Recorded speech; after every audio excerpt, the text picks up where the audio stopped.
चोरी उघडकीस, शाहूपुरी पोलिसांची कारवाई। चोरीच्या गुन्ह्याची उकल करण्यात शाहूपुरी पोलिसांच्या शोध पथकास यश आले आहे।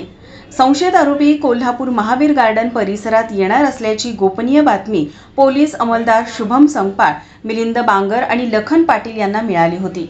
या ठिकाणी बीटी स्टाफमधील अंमलदार यांनी सापळा रचून आरोपीस ताब्यात घेतले आहे। आरोपीचे नाव सद्दाम असलम पटवेगार वय 33, शहनाज उर्फ लक्ष्मी समीर शेख वय 35, राहुल मनोज कोकाटे वय 25। आरोपींनी 4 घरफोड्या केल्या असून 3 जनरेटर, CPU, मॉनिटर, इन्व्हर्टर, गाला कंपनीचा मॉल, ज्युपिटर मोटरसायकलसह एकूण 92,000 रुपये किमतीचा मुद्देमाल पोलिसांनी जप्त करण्यात आला आहे।